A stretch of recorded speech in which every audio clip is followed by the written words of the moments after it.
ओम नमो भगवते वासुदेवाय। ओम नमो भगवते वासुदेवाय। नारायणं नमस्कृत्यं नरं चैव नरोत्तमं देवीं सरस्वतीं व्यासं ततो जयमुदीरयेत्। नष्टप्रायेषु भद्रेषु नित्यं भागवत सेवया भगवती उत्तमश्लोके भवतद्भक्ति नष्टकी त्वयि। ओम अज्ञानतिमिरान्धस्य ज्ञानाञ्जनशलाकया चक्षुरुन्मिलितं येन तस्मै श्रीगुरुवे नमः। नमो विष्णुदाय कृष्णपृष्ठाय भूतले श्रीमद् भक्तिवेदान्त स्वामीति नामिने नमस्ते सरस्वती देवी गौरवाणी प्रचारिणे निर्विशेष शून्यवादी पाश्चात्य वंशकल्पतरुभ्यश्च कृपा सिन्धुभ्येव च पतितानां पावनेभ्यो वैष्णवेभ्यो नमो नमः। जय श्री कृष्ण चैतन्य प्रभु नित्यानंद श्री अद्वैत गदाधर श्रीवासदि गौर भक्तवृंद। हरे कृष्ण कृष्ण कृष्ण हरे हरे, हरे राम राम राम हरे हरे।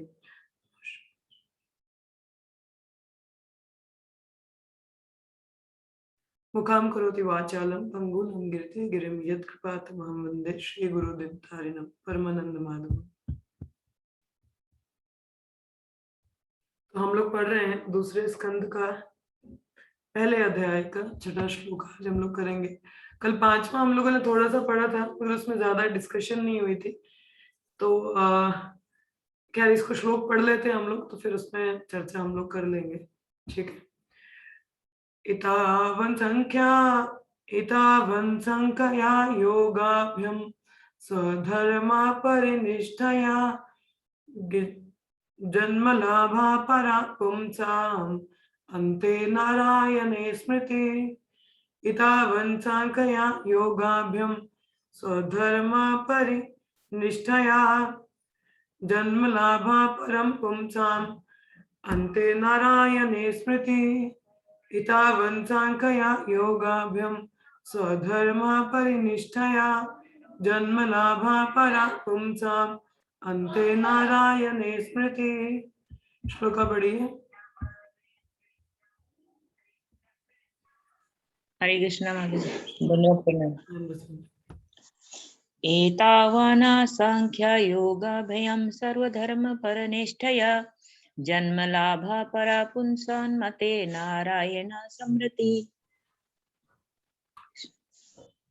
नेक्स्ट आगे पढ़िए कोई। एतावान् संख्या योग्याभ्याम स्वधर्म परिनिष्ठया जन्मलाभा परम पुंसाम् अते नारायण स्मृतिः। नेक्स्ट। हरे कृष्ण माताजी। हरे कृष्ण।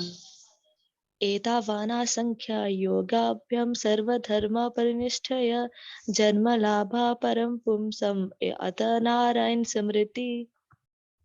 नेक्स्ट प्रिंसी माताजी पढ़िए। हरे कृष्ण। हरे कृष्ण। एतावान् संख्या योगाभ्याम सर्वधर्मं परिनिष्ठयां जन्मलाभेयां परः पुंसाम् अन्ते नारायणं स्मरणे। धन्यवाद माता जी। तो कल हम लोगों ने इस पे अभी आज का छठा श्लोक ही पढ़ना है, मगर पांचवें पे ज्यादा डिस्कशन नहीं हुई थी, तो उसको एक बार हम लोग कर लेते हैं, फिर हम लोग छठे श्लोक पे आएंगे।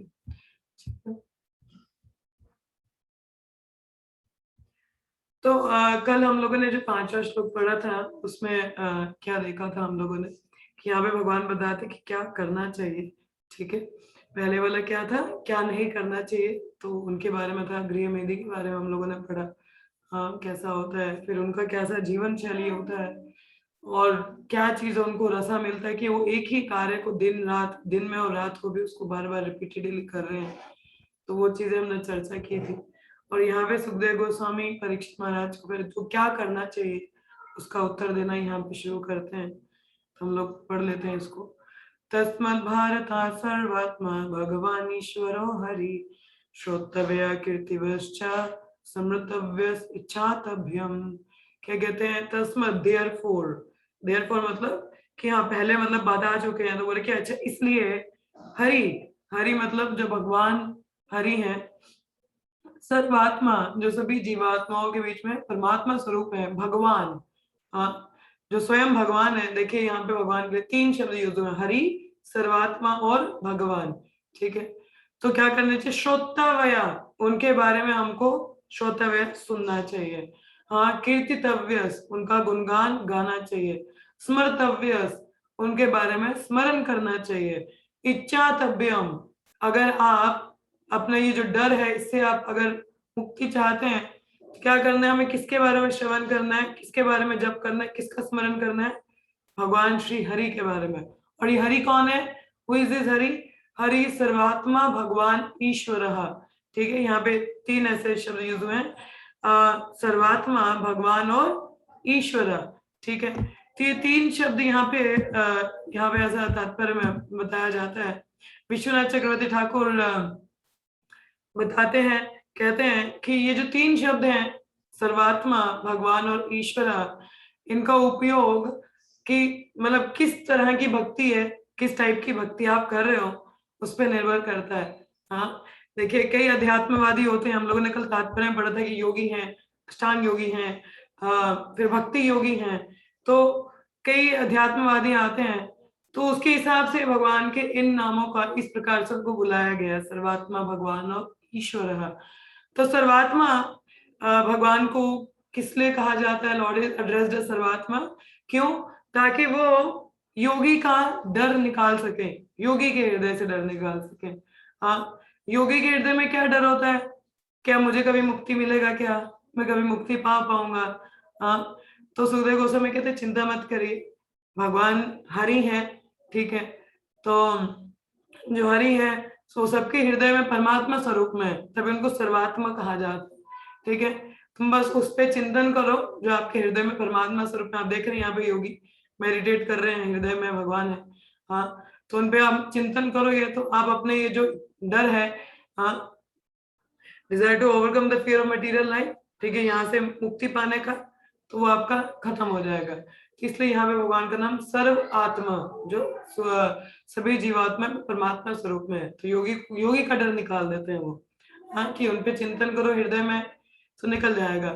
दूसरा शब्द भगवान के लिए यहाँ पे जो हरि का यूज हुआ, भगवान, हाँ तो भगवान शब्द का उपयोग भक्ति पद पे ज्यादातर राग भक्ति है, रागानुग भक्ति, ठीक है, जो स्पॉन्टेनियस लव, जो जैसे भगवान जो ब्रजवासी में जैसे ब्रजवासी जैसे भगवान को सेवा करते हैं, हाँ अब हम लोग वेदी भक्ति में आते हैं, वेदी भक्ति मतलब नियम पालन करते हुए जाते हैं, अभी हम लोगों में वैसा एकदम से प्रेम नहीं आ जाता, हम सेवा नहीं करने लग जाते हैं ना। रागानुगा क्या होता है, स्पॉन्टेनियस लव, मतलब जैसे आप ब्रजवासी को ले लीजिए, उनको कोई रूल्स एंड रेगुलेशन फॉलो करने की जरूरत नहीं है, सीधा भगवान के लिए प्रेम है, सेवा भाव है। हाँ उनका क्या डर होता है कि क्या मैं भगवान के प्रति आसक्त रहूंगा। हाँ ये माताजी श्लोक का पढ़ लिया, कोई बात नहीं, आप आगे पढ़ लीजिए अगर।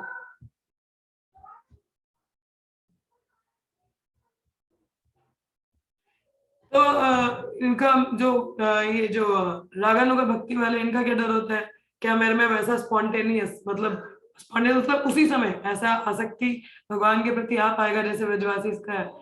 तो यहाँ पे सुखदेव गोस्वामी कहते हैं चिंता मत करो, भगवान शब्द का क्या अर्थ है, जिसके बाद 6 ऐश्वर्य हैं, इतने अद्भुत ऐश्वर्य हैं, कहते कि उन ऐश्वर्यों से वो आपको आकर्षित कर लेंगे और आपके हृदय को आकर्षित करेंगे, जो आपको उनके प्रति आसक्त बना देगा। तो इसलिए यहाँ पे उनको भगवान शब्द से बुलाया गया, ताकि जो रागानुगा भक्ता है उनका डर मिट सके। हाँ आगे कौन सा नाम यूज किया गया है, ईश्वर। ईश्वर का अर्थ एक होता है कंट्रोलर, जो कंट्रोल करते हैं, हाँ जो किसी पे नियंत्रण करते, कंट्रोल करते हैं, उसको ईश्वर कहते हैं। तो मेरे से मैंने बोला था कि हम लोग भी ईश्वर परिषद में पढ़ाया था ये ना, कि ईश्वर जो होता है, जो कंट्रोलर होता है, उसको ईश्वर कहते हैं, ठीक है। अब ये ईश्वर शब्द किन भक्तों के लिए, जो वेदी भक्ति वाले हम लोग, हाँ साधका, हम लोगों को क्या डर रहता है कि हम लोग अपनी इंद्रियों को कैसे नियंत्रण करें, किस प्रकार से क्या मैं अपनी इंद्रियों को नियंत्रण करके भगवान की सेवा में लगा पाऊंगा कभी। हाँ, तो ऐसा हमारा एस्पिरेशन रहता है और हमें डर भी होता है। कभी कभी देखा, कभी इंद्रिय का अगर विषय वस्तु हमारे सामने समक्ष कुछ ऐसा होता है तो जो सिंसियर साधक होता है वो डर जाता है, बोलता हो मैं कभी कैसे अपना ये जो टेंडेंसी एंजॉय करने भोग करने का इंद्रियों को, इससे निकल के क्या मैं कभी उनको भगवान की सेवा में लगा पाऊं। तो ऐसा उसको डर रहता है कि इंद्रियों को कैसे कंट्रोल करना है। तो सुखदेव गोस्वामी कहते हैं चिंता मत करो, हाँ, कि भगवान का नाम है ईश्वर है।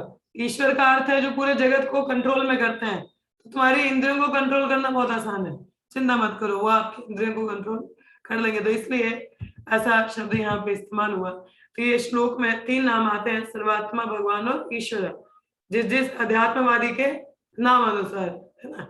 पहला जैसे आया था सर्वात्मा, योगी लोग, उनको डर होता है, ठीक है, कि कैसे मुक्ति मिले, तो बोलते परमात्मा स्वरूप है तो उनके हृदय में है तो उन पे चिंतन करो। दूसरा भगवान वाला, तो वो आगे रागानुगा भक्त रस, ठीक है, जो बोलते कि हम लोग ऐसा एकदम से इतना प्रेम कैसे आ सकता है, तो उसके बारे में आता है। और तीसरा आता है ईश्वर नाम से बुलाया गया था श्लोक में। ये 5वां श्लोक है, आपके लिए बता दो। तो उसमें ईश्वर नाम की कंट्रोलर की में साधक के लिए हम वेदी भक्ति वाले, वेदी मतलब रूल्स, वेदी का अर्थ होता है नियम। हाँ, तो हम नियम पालन करते हैं ना, 4 नियम 16 माला इस तरीके से। तो जो नियम पालन करते हैं उनको डर होता है कि इंद्रियां पूरी तरह भगवान नियंत्रण में रहे, भगवान की सेवा में लगे, जैसे यहाँ पिक्चर देख सकते हैं, ठीक है। तो यहाँ पे प्रश्न पूछा जा सकता है, तो अगर कोई बोले तो देखा जाए तो क्या बोलेंगे कि भक्ति is the cause of success for everyone, ठीक है, कि भक्ति है। अब भक्ति में चाहे कोई योगी हो, ज्ञानी हो या भक्त हो, अगर भक्ति में आता है तो उसका सब कुछ, क्योंकि टॉप मोस्ट है ना, सर्वोपरि उत्तम भक्ति योग है। इस प्रोसेस से हर किसी का जो डर है वो निकल जाता है, हाँ, और अध्यात्म स्तर पे प्रगति होती है। और जितना भी भौतिक जो हमारी इच्छाएं हैं या हमारे कॉन्सेप्ट्स होते हैं वो सारे खत्म हो जाते हैं। तो यहाँ पे शब्द इस्तेमाल हुआ इच्छा तब्यम श्लोक में, कहते हैं कि यदि कोई इच्छा करता है कि मैं अपने इन डरों से मुक्त हो सकूं, तो उसका एक ही सोल्यूशन है। क्या सोल्यूशन है? भगवान का सेवा करना, उनके बारे में सुनना, उनका जप करना और उनका स्मरण करना। ये सोल्यूशन कौन दे रहे हैं? सुखदेव गोस्वामी। क्या बोला? परीक्षित महाराज ने पूछा था ना क्या करना चाहिए, हाँ, तो क्या बोला? श्रवण करो, श्रवण ये सुनना, जप करना, स्मरण किसका करना है, क्यों करना है, कब करना है, क्या करना है। तो यहाँ पे भगवान, यहाँ पे सुखदेव गोस्वामी क्या कहते हैं, यदि आपको अपने डरों से मुक्ति चाहिए तो क्या करना है? भगवान का सेवा करना है। किसका जप करना है, किसका सुनना है, किसका स्मरण करना है? भगवान श्री हरि का, कृष्ण का, ठीक है। अब देखा जाए तो परीक्षित महाराज ने सवाल क्या पूछा था? किसी भक्त के लिए नहीं पूछा ना उन्होंने कि अच्छा डिवोटी को क्या करना चाहिए, नहीं ना, हाँ, he didn't say इसकी ultimate process for a devotee to practise, कि एक भक्त के लिए क्या करना चाहिए, क्या प्रोसेस है, ये सवाल तो नहीं पूछा था। उन्होंने सबके लिए पूछा था ना। क्वेश्चन वाज व्हाट इज नृणाम, नृणाम मींस कि मनुष्य के लिए, ह्यूमन बीइंग्स, हाँ, मनुष्य के लिए सबसे सर्वोपरि क्या है, क्या प्रोसेस होना चाहिए। अब ह्यूमन बीइंग में कर्मी भी आते हैं, ज्ञानी भी, योगी भी, भौतिकवादी भी है ना। तो कोई बोल सकता है ये सुखदेव गोस्वामी जी ने ये जो सोल्यूशन दिया है ये तो भक्तों के लिए है, बाकी लोगों के लिए तो आया नहीं, तो ये कुछ गड़बड़ तो नहीं कर दिया इन्होंने। हाँ, ये बोले श्रोतव्यम कीर्तव्य स्मृत्यम, मतलब श्रवणम कीर्तनम स्मरणम, ये तो हमारे भक्ति नवदा भक्ति के लिम्स है ना, श्रवणम कीर्तनम स्मरणम वंदनम पाद सेवनम दास्यम। तो कोई कह सकता है ये तो अभी ये बोल रहे हैं कि श्रोतावयम कीर्तिवय श्रोतव्यम, हाँ, मगर ये तो भक्ति की बात आ गई। और यहाँ पे परीक्षित महाराज पूछ रहे इन जनरल, सभी मनुष्य के लिए। अब सभी में तो सभी भक्त तो है नहीं कि सीधा बोल दे श्रवण कीर्तन स्मरण। भौतिकवादी को बोलोगे उसको समझ में आएगा क्या? नहीं आएगा ना। तो बोल रहे अगर हम लोग देखें तो देखो योगी, ज्ञानी, कर्मी, इनको मिला के भी 1% बनता है, और 99% क्या है सारे ये जो हमारा वैदिक भक्ति भक्ति है ना, इससे परे हैं, उनको कोई लेना देना नहीं इन चीजों से। हाँ, तो उनके लिए ये सोल्यूशन कैसे आया? ना तो वो कर्मी है, ना योगी है, ना भक्ति योगी है, कोई कुछ भी नहीं है। 99% लोग कलयुग में देखा जाए भक्ति व्यक्ति, उनको कोई अध्यात्म से कोई लेना देना नहीं है, कोई स्पिरिचुअल प्रैक्टिस नहीं करते। तो उनके लिए ये जो सुखदेव गोस्वामी सोल्यूशन बता रहे चल रहा है क्या? परीक्षित महाराज के प्रश्न के उत्तर तो ये सही आंसर नहीं हुआ। ये तो भक्तों के लिए बता रही है कि भक्तों के लिए सर्वोपरि भक्ति योगा है, हाँ, कि उनको प्रोसेस बता दे श्रवण कीर्तन स्मरण, ये तो सूट नहीं किया है। हाँ, तो ये जो उन्होंने बताया तो ये तो लग रहा है कि सिर्फ भक्तों के लिए बता दिया इन्होंने, कुछ सही तो बताया नहीं। तो सुखदेव गोस्वामी इसको क्लैरिफाई करते हैं इसको, बोले नहीं नहीं, आप थोड़ा गलत अंडरस्टैंड कर रहे हो, मैं क्या बताना चाहता हूँ उसको सुनो। तो हमारा ये छठा श्लोक था जो हम आज चर्चा करेंगे। तो क्या कहते हैं, प्रिय माधुरी पढ़िए श्लोक, आपने पढ़ा नहीं, पढ़ो, हरि बोल। आई थिंक अच्छा, तो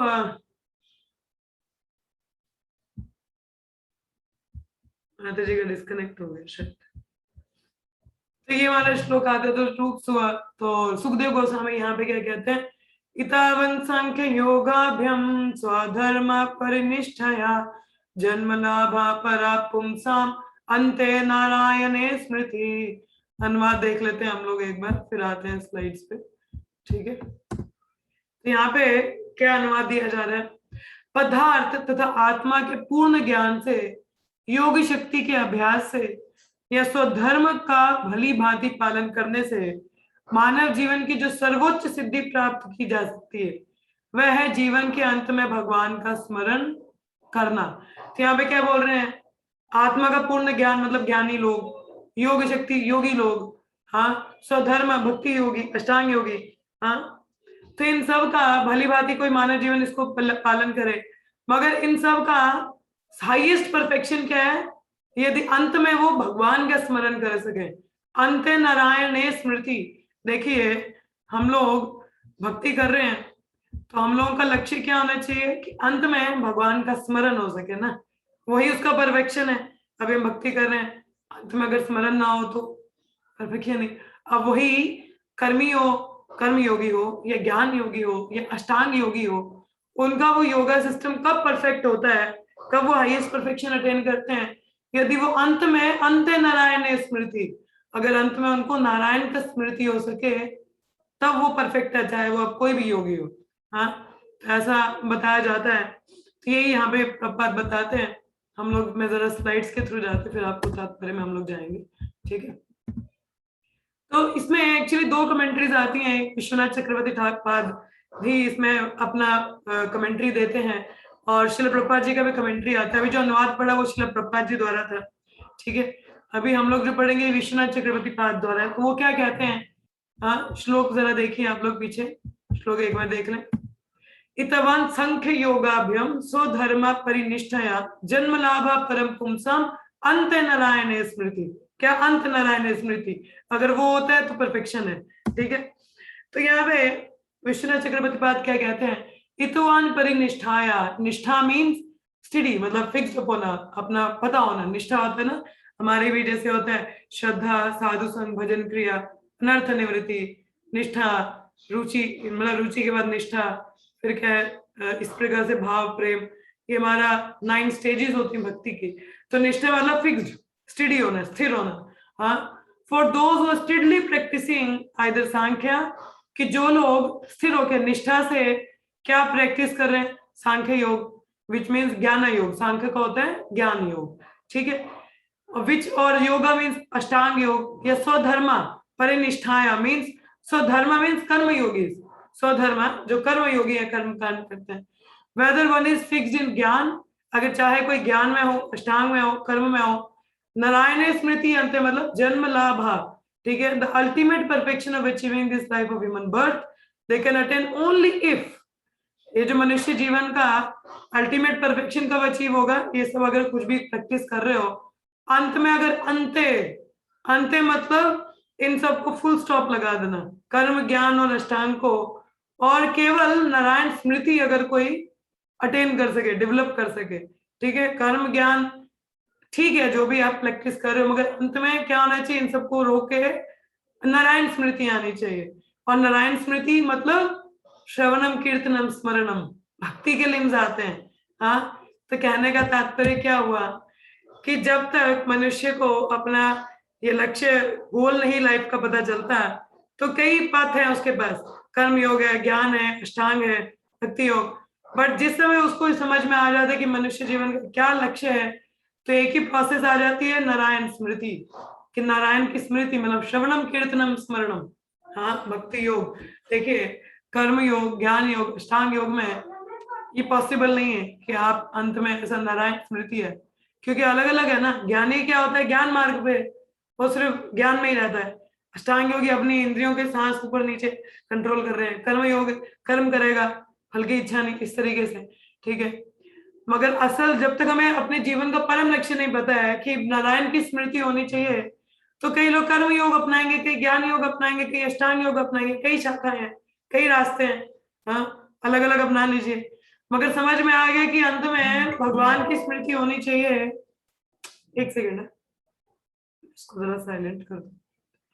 तो नारायण की स्मृति होनी चाहिए, तो एक ही प्रोसेस रह जाएगा ना, नारायण स्मृति, श्रवणम कीर्तनम स्मरणम, भक्ति योग। तो यहाँ पे कि अगर बोले तो सुखदेव गोस्वामी ये नहीं, यहाँ पे सॉरी, यहाँ पे बताया जा रहा है कि ये नहीं बता रहे कि कर्म ज्ञान ये सब प्रोसेस बेकार है, नहीं। पॉइंट ये है कि ये सारी प्रोसेस भी कहाँ लेके आने चाहिए, अल्टीमेट गोल क्या, भक्ति। जैसे हम लोगों ने भी भगवद गीता जिन्होंने पहले पढ़ी मेरे साथ, आपको बताया होगा कि पहले जो 6 अध्याय हैं वो योगा है, योगा सिस्टम्स के बारे में बताया ना, कर्म योग, ज्ञान योग, ध्यान योग, अष्टांग योग। और ये सारे क्या लेडर की तरह है, लेडर मतलब सीढ़ी की तरह है, ठीक है। सबसे उच्चतम योगा कौन सा है, भक्ति योग। सबसे सर्वोपरि उत्तम योगा कौन सा, भक्ति योग, कृष्ण भावनामृत। हाँ, नीचे के कौन से, कर्म योग, ज्ञान योग, ध्यान योग। ये एक एक स्टेप ऊपर जा जाके अल्टीमेटली लीड कहाँ करता है, भक्ति योग की तरफ। मगर ये तो स्टेप चढ़ना हो गया ना। अब एक तरह सीढ़ी चल रहे हो, पहले कर्म योग की, फिर और प्रगति कर जाओगे तो फिर ज्ञान योग पे आ जाओगे, और प्रगति कर पाओगे तो ध्यान योग पे आओगे, और अगर ज्यादा और प्रगति करके तो फिर भक्ति योग में कहीं आगे तो फिर नारायण स्मृति। हाँ, मगर जिसको पता है कि लक्ष्य क्या है, तो ये सब योगा छोड़ के सीधा लिफ्ट नहीं ले लेगा। ये तो क्या हुआ, सीढ़ियों से जाना। और एक आपके पास देखिए दो तरीके हैं आपके पास। भगवान के गोल क्या है, लक्ष्य क्या है, अंत में भगवान का स्मरण होना चाहिए। हाँ, अंत नारायण स्मृति, भगवान का चिंतन होना चाहिए। उनका चिंतन करेंगे तो भगवत धाम जा पाएंगे, पता ना, यम यम वापि स्मरण भावान। हाँ, जिसका अंत में आप स्मरण करोगे उसी के धाम आप जाओगे, है ना। अब कर्म योग, ज्ञानी, अष्टांगी उस तरीके से नहीं आता, प्रोसेस वैसा नहीं है। हाँ, अभी वो बेचारे अभी थोड़े लोअर स्टेज में ही होते हैं। हाँ, तो ये सीढ़ी की तरह चढ़ना हो गया अगर आप इन योगाओं के थ्रू जाते हो। अब तो हमें डायरेक्टली भक्ति योग मिल रहा है, लिफ्ट, तो वहां पे अगर जाते तो ज्यादा बेहतर नहीं है, that is the ultimate process. हाँ, सीधी नारायण स्मृति, भक्ति योग में श्रवण कीर्तन स्मरणम सब कुछ ही है, सब आ जाता है। मगर इन योगाओं के थ्रू धीरे धीरे आप जाते हो। हाँ, तो धीरे धीरे जाने की एक ही बार में जा ले तो भक्ति योग बेहतर हो गया। हाँ, तो मतलब ये सब भी कल्मिनेट कहाँ करते हैं, कर्म योग, ज्ञान योग, भक्ति में। हाँ, तो भगवान को अगर रियलाइज करना है, अपना गोल रियलाइज हो जाए, तो एक ही पाथ है, वो केवल भक्ति है, ठीक है। जब तक कोई नहीं समझ पाता कि क्या लक्ष्य जीवन का, वो ये कर्म योग, ज्ञान योग, इन सब की तरफ जाता है। मगर जैसे ही उसको समझ आ जाता है कि क्या लक्ष्य है, विष्णु स्मरणम, हाँ, तो ये सारी प्रोसेस को स्टॉप, फुल स्टॉप, अंते नारायण स्मृति, मतलब अंत मतलब पहले स्टॉप कर देना इन सबको, और नारायण स्मृति की ओर फोकस करना, मतलब भक्ति योग को प्रैक्टिस करना। हाँ, तो सुखदेव गोस्वामी क्या बताते हैं, what I have suggested to you is not sectarian thing. जैसे पीछे हमने बोला ना कि ये सुखदेव गोस्वामी के भक्तों के लिए बता रहे हैं प्रोसेस, हाँ, कि ये तो श्रवणम कीर्तन स्मरण बोल दिया, अब सब लोग थोड़ा ना भक्त हैं। परीक्षित महाराज ने पूछा कि इन जनरल सभी लोगों के लिए क्या है, तो सुखदेव गोस्वामी कहते हैं नहीं, सेक्टेरियन नहीं है। मैं रिजेक्ट नहीं कर रहा कि अगर कोई कर्म योगी भी है या अष्टांग योगी भी है, कोई भी है, कुछ भी कर रहे हो, मैं ये बता रहा हूँ कि जब आप अल्टीमेट गोल के बारे में जानोगे तो अल्टीमेटली एक ही प्रोसेस अपनानी पड़ेगी, वो है भक्ति योग। हाँ, बाकी सबको छोड़ के तभी जीवन का लक्ष्य प्राप्त हो सकता है। हाँ, तो उन्होंने पूछा ना कि सभी मनुष्य को क्या करना चाहिए, क्या जीवन का लक्ष्य, परीक्षित महाराज ने पूछा, तो सुखदेव गोस्वामी ने क्या बताया, श्रवणम कीर्तनम स्मरणम। हाँ, मतलब भक्ति योग के बारे में बताया कि भक्ति योग करना है।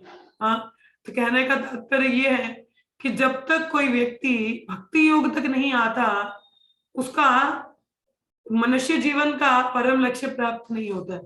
और ये जो प्रोसेस है ये सबके लिए एप्लीकेबल है। अब वो कोई भी मनुष्य हो या भक्त हो, कोई भी हो, हर एक के लिए एप्लीकेबल है, चाहे कर्मी योगी हो, ज्ञान योगी हो, ध्यान योगी हो, भौतिकवादी हो। अगर उनको जीवन का परम लक्ष्य अपनाना है तो उसको भक्ति योग अपनाना ही पड़ेगा, बाकी सबको स्टॉप करना है, अंत, स्टॉप, फुल स्टॉप, ठीक है। तो श्रील प्रभुपाद भी, ये तो विश्वनाथ पाद चक्रवर्ती ठाकुर जी का कमेंट्री था, श्रील प्रभुपाद भी यही बताते हैं, कहते हैं द हाईएस्ट परफेक्शन, जो अभी हम लोगों ने अनुवाद पढ़ा, हाँ, कि highest perfection of human life, कि मनुष्य जीवन का जो हाईएस्ट परफेक्शन है कैसे अचीव, चाहे वो आप सांख्य योग प्रैक्टिस करो, स्वधर्म करो या ज्ञान करो, ठीक है, अंत में नारायण स्मृति होनी चाहिए, तो मतलब दैट इज द परफेक्शन। हाँ, तो अगर ये योगा सिस्टम भी आपको अंत नारायण स्मृति करवाते हैं, परफेक्ट, ठीक है। बट देखिए, मगर कैसे कोई भगवान को स्मरण कर सकते हैं अंत में, उसके लिए प्रैक्टिस, अभ्यास होना जरूरी है ना। देखिए किसी भी चीज को क्यों प्रहलाद महाराज 7वें स्कंद में भागवतम के क्या बताते, कुमार अवस्था से ही भक्ति योग प्रैक्टिस करना चाहिए। हम लोगों को भी बोला जाता है 16 माला निरंतर जप करना चाहिए, और हो तो 24 घंटे जप करते रहना चाहिए। हाँ, श्रवण करो, कीर्तन करो, मतलब रीडिंग हियरिंग करो। हाँ, क्यों बोला जाता है?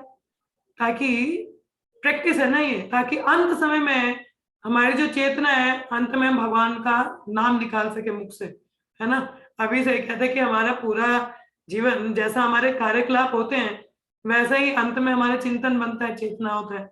हाँ, तो यहाँ पे मतलब देखिए भक्ति योग की क्यों बात हो रही है, अगर अंत नारायण स्मृति ये हमारा लक्ष्य है ना, कि अंत में नारायण स्मृति होनी चाहिए।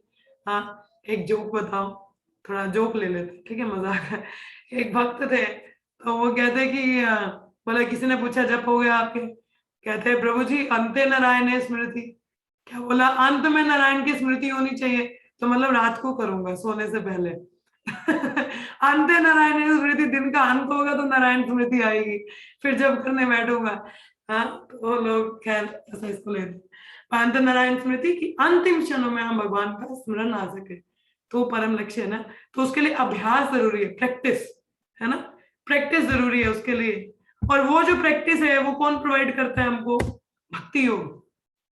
ये प्रैक्टिस केवल भक्ति योग में ही है, ठीक है। कर्म योग, अष्टांग योग, इनमें काफी डिफिकल्ट है कि अंत में नारायण की स्मृति हो सके।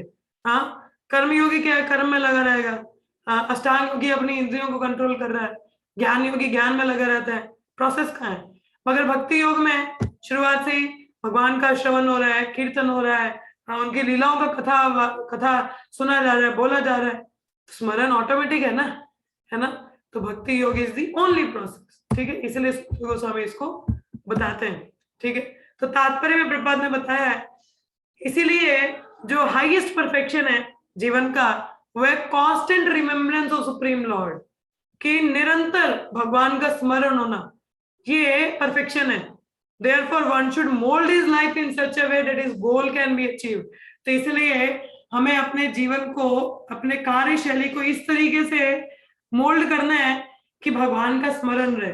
हाँ, कि हमारे कोई भी हम जो कोई भी कार्य करते हैं, हमारे जितने भी कार्यकलाप हैं, देखिए भक्त लोगों का जीवन साधारणता ऐसा ही मोल्ड हो जाता है कि भगवान का ही चिंतन हो। देखिए सुबह हम लोग जब उठते हैं, सुबह उठते ही मंगल आरती है, हाँ, नाचना, गुणगान करना, कीर्तन करना, फिर जप करना, हाँ, फिर उसके बाद कथा करना, भागवत पढ़ना, हाँ, फिर उसके जैसे भोग लगाना, कई सेवाएं हैं। हाँ, फिर ऑनलाइन कई सेवाएं हैं हम लोगों का, मंदिर में सेवा है, या सफाई करना घर का, तो वो भी भगवान का स्मरण है, सेवा है। तो भक्तों का जीवन शैली वैसे ही रहता है। नौकरी भी करते हैं तो चिंतन क्या है कि अंत में इसका जो लक्ष्मी है, सेवा है, भगवान की सेवा में लगाना है। हाँ, थोड़ा समय कोई मिल जाएगा तो किसी के साथ चर्चा भी होगी तो भगवान के बारे में करेंगे। तो मतलब भक्त का जो जीवन है वो साधारणतः इसी तरीके से मोल्ड हो जाता है कि भगवान का स्मरण रहे। और करना भी चाहिए, करना भी चाहिए, ये ना कि हम अपने जीवन को भौतिकवादी बना दें, नहीं। भक्ति का लक्ष्य वही है, अगर भगवान का स्मरण ना, तो प्रैक्टिस में आना चाहिए। तो अपने जीवन की जो कार्यशैली है, जो कर्म है, वो इस प्रकार से मोल्ड हो जाना चाहिए कि भगवान का स्मरण रहे। हाँ, ऐसा बताया जाता है। तो हमारे एक भक्त हैं, वो क्या कहते हैं कि आप ये पढ़ रहे हो, haunted bye sound vibration and hunting for services. Haunted मतलब पकड़ लेना, कि आप इतने जब से इतना पकड़े हुए हो, हाँ, और सेवाएं कहाँ है उसकी तरफ देख रहे हो। मतलब ऐसा अगर आपका स्टेज है ना, तो मतलब मामा अनुस्मर युद्ध चा, हाँ, क्या अनुस्मरा मतलब चिंतन होना, हाँ, और सेवा करना, यही हम लोगों का परम लक्ष्य है। तो ऐसे बोलते हैं, haunted bye chanting sound vibration और हंटिंग फॉर सर्विसेज। हॉन्टेड मतलब पकड़े जाना, कि जैसे भूत कोई पिशाच पकड़ लेता है ना किसी को, तो उसी प्रकार से हरिनाम में पकड़े हुए होना हरिनाम द्वारा, और सेवाओं की तरफ कहाँ सेवाएं हैं, कहाँ सेवाएं हैं। तो जब ऐसा व्यक्ति होगा तो वो जीवन का परम लक्ष्य बड़ा आसान है। तो भगवद गीता बताते हैं भगवान, ममा अनुस्मर युद्ध च, ममा अनुस्मरा मतलब हॉन्टेड बाय साउंड वाइब्रेशन, मतलब हरिनाम, हरे कृष्ण कृष्ण कृष्ण हरे हरे, हरे राम राम राम हरे हरे, चलते रहना। और युद्ध च मतलब हंटिंग फॉर सर्विसेज, कहाँ सेवा है, सेवा कहाँ है, तो मतलब सेवाओं की तरफ देखना। तो इस तरीके से हम लगे रहेंगे तो मजाल है, भगवान को भूल जाए हम, हाँ हो ही नहीं सकता। तो ये यहाँ पे प्रभात बताते हैं। तो आगे आता है, सो वन में से कि आपने तो काफी ये पावरफुल स्टेटमेंट बोल दिया कि सब सारी बाकी जितनी प्रैक्टिस है, कर्म योग, ज्ञान योग, ध्यान योग, बस बंद, स्टॉप, केवल भक्ति योग को अपनाना है। हाँ, अगर परफेक्शन चाहिए। मगर ये बताइए, ऐसा कोई प्रूफ है क्या कि कोई कर्म योगी, अष्टांग योगी ऐसा प्रैक्टिशनर हो और भक्ति का पाथ अपना के उसको परफेक्शन अटेन हुआ हो? तो ऐसा कोई प्रूफ है क्या आपके पास?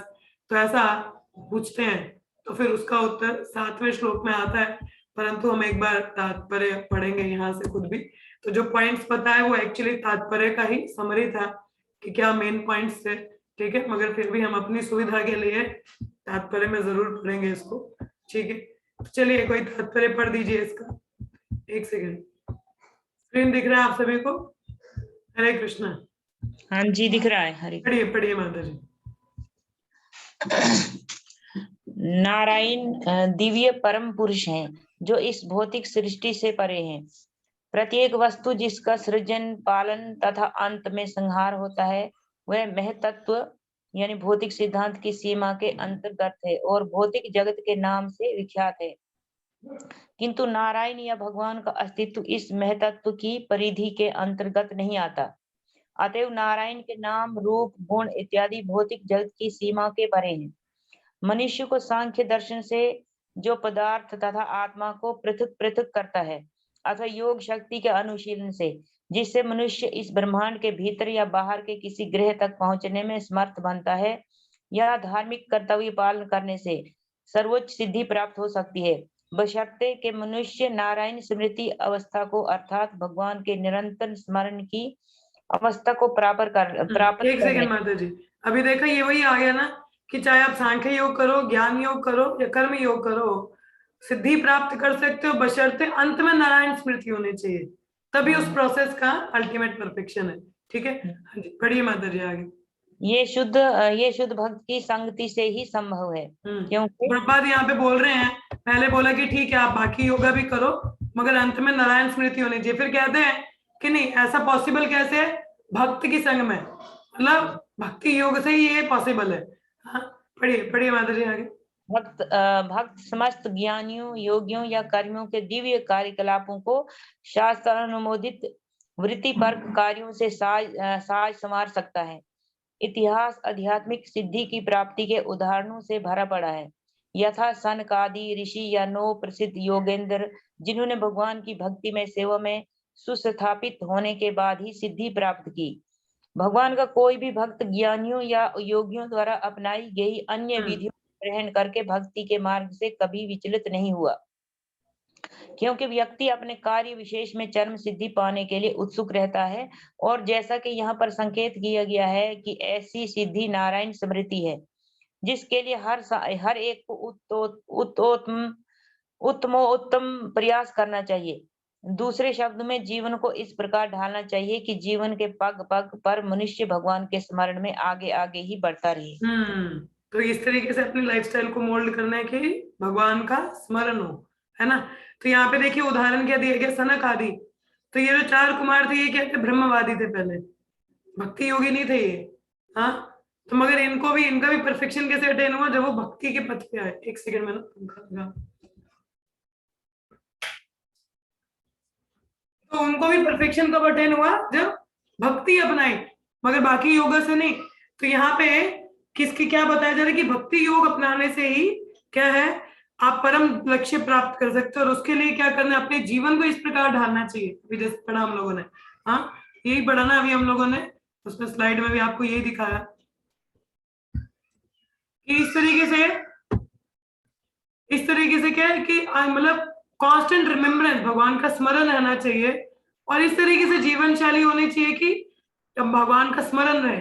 हाँ, तो इसका ये एक एडिशनल पॉइंट बताया कि haunted bye sound vibration and hunting for services, ठीक है, कि किस प्रकार से हरि नाम जप होता रहे और सेवाएं करते रहे, तो इतना बहुत आसान हो जाता है उससे।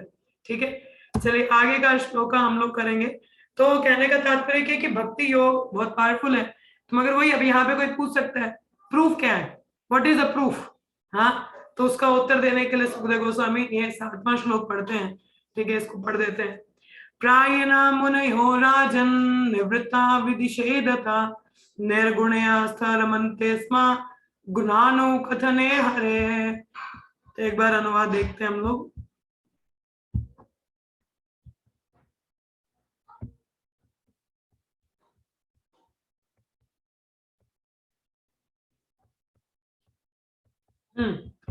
हे राजा परीक्षित, मुख्यतः सर्वोच्च अध्यात्मवादी जो विधि विधान एवं प्रतिबंधों से ऊपर हैं, वह भगवान का गुणगान करने में आनंद का अनुभव करते हैं।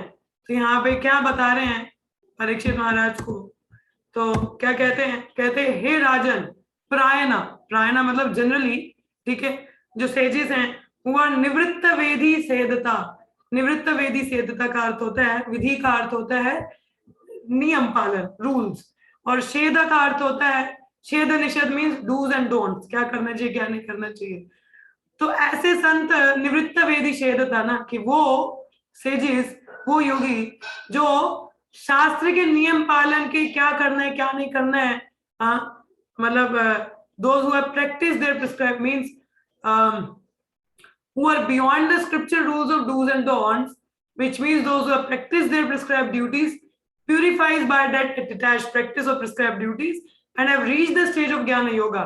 They are beyond the rules of Varna and Ashrama.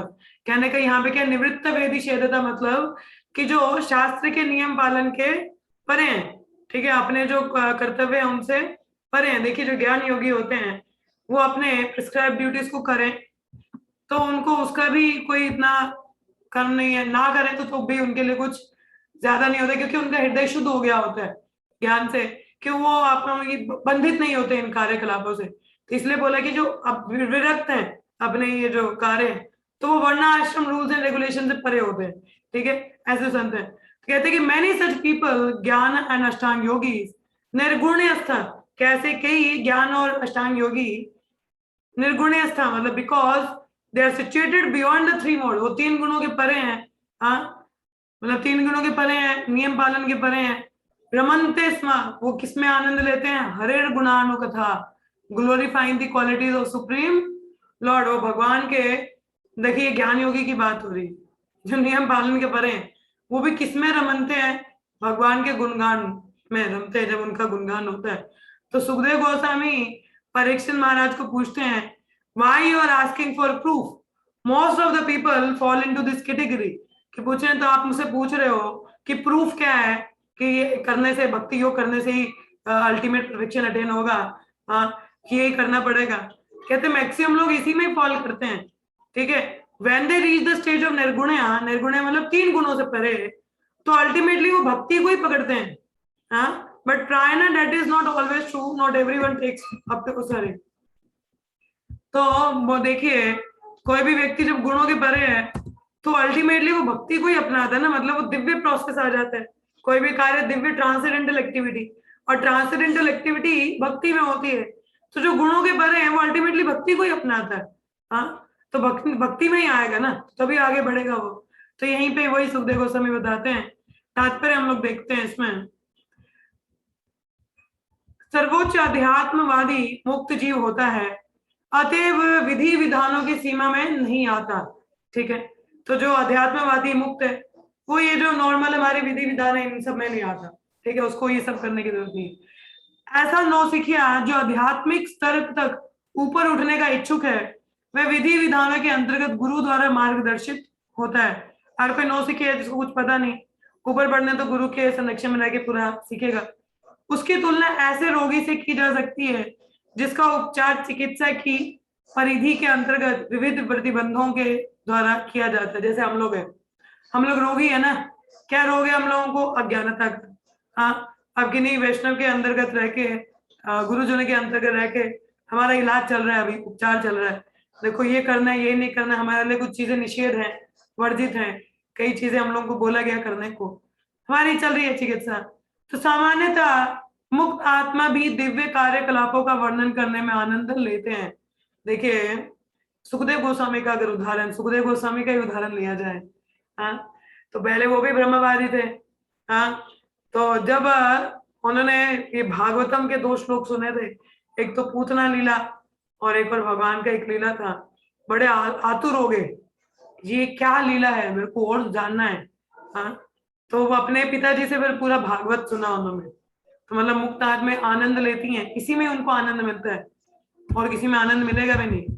तो जैसा कि ऊपर बताया गया है, क्योंकि नारायण हरि या भगवान भौतिक सृष्टि के परे हैं, अतः उनके रूप तथा गुण भौतिक नहीं है ना। भगवान गुणों के अधीन नहीं है, तो उनका रूप गुण भी भौतिक के अंदर नहीं आता। सर्वोच्च अध्यात्मवादी या मुक्त जीव अपने दिव्य ज्ञान के उन्नत अनुभव द्वारा उनकी अनुभूति करते हैं।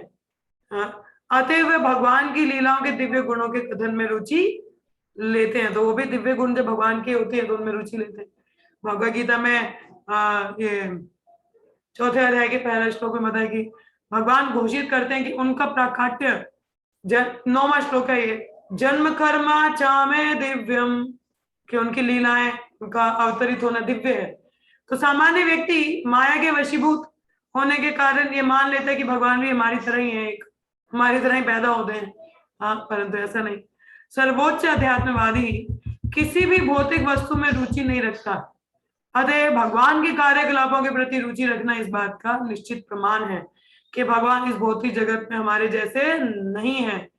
वैदिक ग्रंथों में भी इसकी पुष्टि हुई है कि परमेश्वर एक है, किंतु वे अपने अन्य भक्तों के साथ अपने दिव्य लीलाओं में लगे रहते हैं, और उसी के साथ साथ बलदेव के विस्तार के रूप में, परमात्मा के रूप में वे सभी जीवों के हृदय में विद्यमान रहते हैं।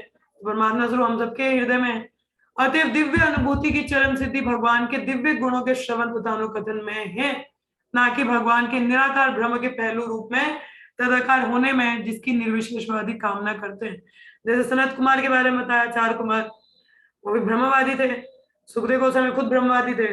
हाँ, तो आनंद मगर कैसे आया? जब भक्ति योग में आए।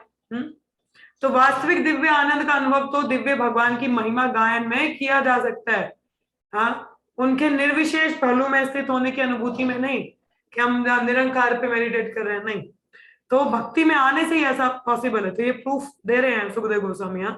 किंतु कुछ लोग ऐसे भी हैं जो सर्वोच्च अध्यात्मवादी ना होकर उनसे निम्न स्तर पर होते हैं, और जो भगवान के दिव्य कार्यकलापों के वर्णन में रुचि नहीं दिखाते।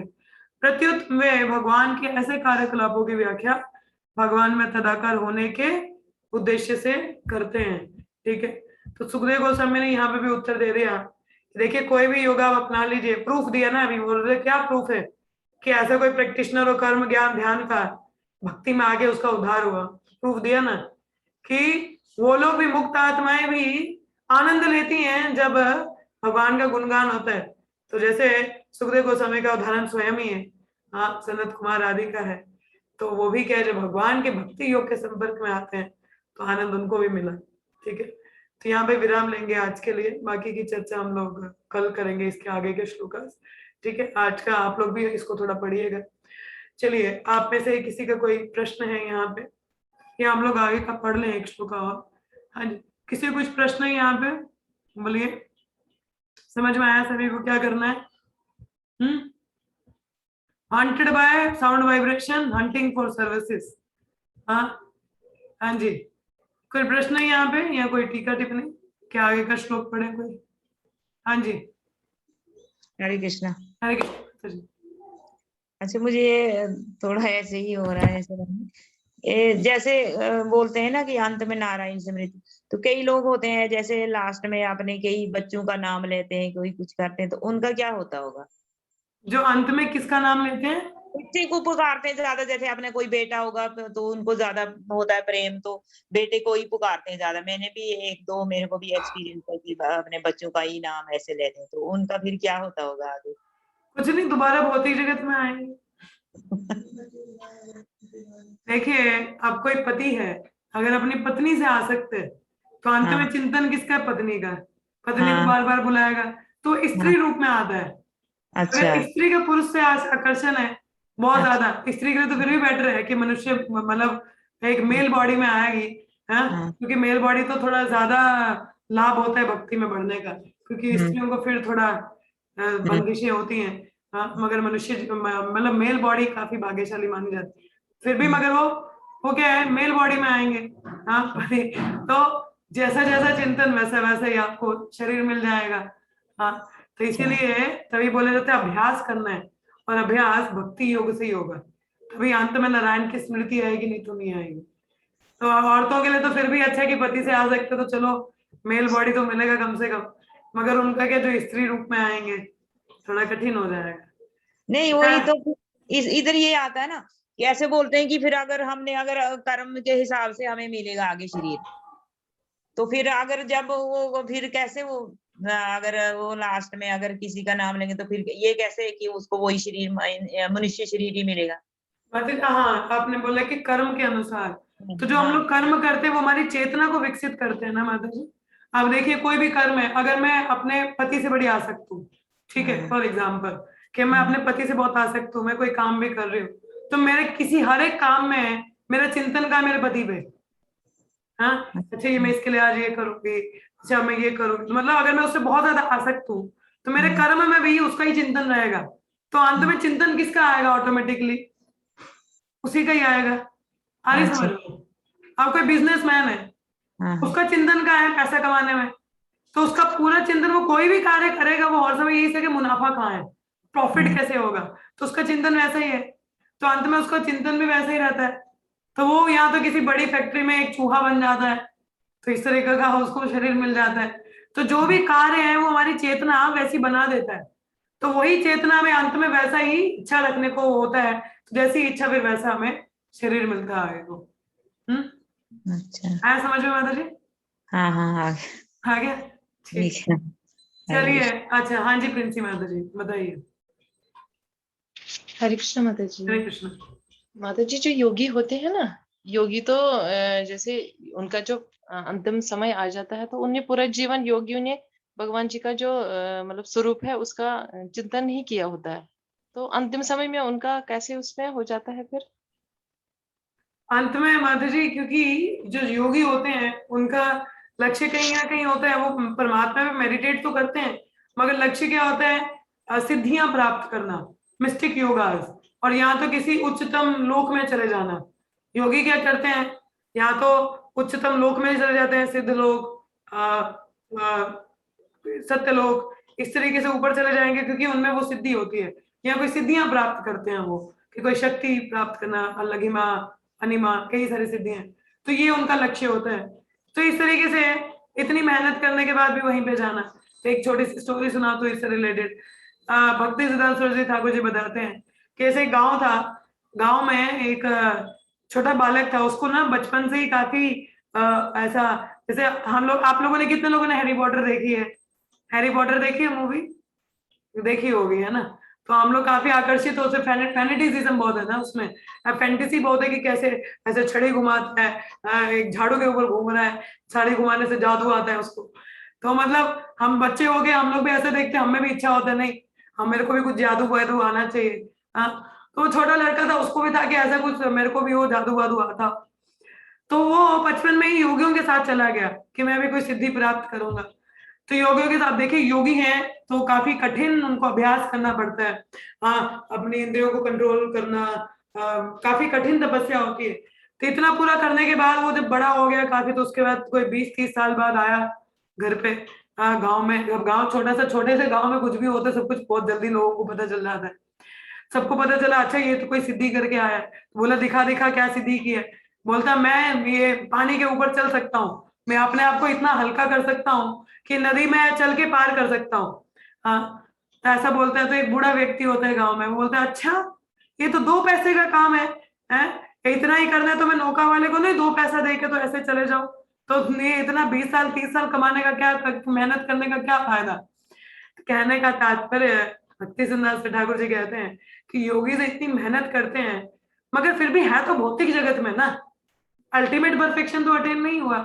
तो अल्टीमेट परफेक्शन अटेन करने के लिए भक्ति योगा में ही आना पड़ेगा, तभी अल्टीमेट परफेक्शन है। तो योगिस यहाँ तो अपने आप को किसी उच्चतम लोक में चले जाते हैं या सिद्धियां प्राप्त करते हैं, जो ये इनका लक्ष्य होता है, तो वो भी अल्टीमेट नहीं है ना। क्या करोगे इतनी मेहनत करके? अब जैसे मायावादी है, इतना वो देखा जाए तो अपने इंद्रिय कंट्रोल में बहुत ज्यादा स्ट्रांग होते हैं, मगर फायदा क्या?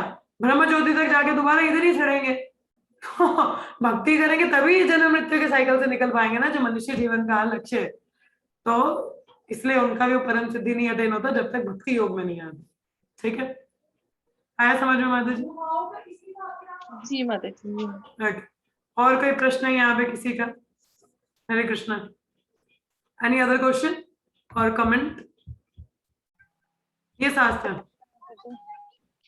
माता जी क्वेश्चन नहीं है, प्लीज लिटिल लाउड आस्था। माता जी क्वेश्चन नहीं है, लेकिन ना एक रियलाइजेशन, मतलब आप नहीं कह रहे थे कि भक्तों को समय कितना, मतलब हमेशा ऐसे बना होता है कि सुबह जब और दिन में दिन की, मतलब हर समय उनको भगवान का स्मृति आता रहता है। तो मुझे एक रियलाइजेशन आता है, मतलब वो लोग इंटरव्यू लेंगे या कभी करेंगे, ऐसे बैठे रहेंगे तो मतलब एक क्षण भी वो नहीं छोड़ना चाहते। तो मुझे ऐसे याद आ रहा है कि मतलब I been to Delhi and हम लोग हॉस्पिटल पे थे, मम्मी का अंदर ट्रीटमेंट चल रहा था। तो आई सॉ अ भक्त ना, मतलब डिवोटी दिखे मुझे इस कान से वहां पे हॉस्पिटल में। He was wearing a Tilak and कंठी। तो मैंने उनको बोला हरे कृष्ण प्रभु करके। ही वाज विद, मतलब वो अपनी वाइफ के साथ में बैठे हुए थे। तो उन्होंने जैसे ही सुना ना कि लाइक हरे मैं भी इस कान से कनेक्टेड हूँ करके, immediately started like अच्छा कुछ सुनाओ करके। he was like, he started discussing with me in a Krishna katha and is like and telling, मतलब उनकी वाइफ पे ट्रीटमेंट करने के लिए, और वाइफ पे बताओ कि क्या होता है कैसे होता है, और फिर पूछ रहे थे, अच्छा बताओ क्यों जरूरी है मैम भक्ति करना ये वो। We started discussing everything and I was just having this realization कि उन्होंने ये नहीं जाना कि क्या है कैसा है कैसे, नहीं डायरेक्ट थे ओ आप हंस रहे हैं। तो एक रियलाइजेशन था कि वक्त को ना कितना आतुरता होती है, किसी भक्त से मिलता है तो एकदम कहता है अरे हरी कथा सुनते चलो। वहाँ कैसा है, हॉस्पिटल है, लोग सब है, लेकिन स्टिल डजंट केयर, हरी कथा हरी कथा। देखिए तो भक्तों का ऐसे ही आई वाज स्वभाव होता गेटिंग है, नो, अच्छा बस लगा मौका मुझे। मिलना चाहिए शुरू।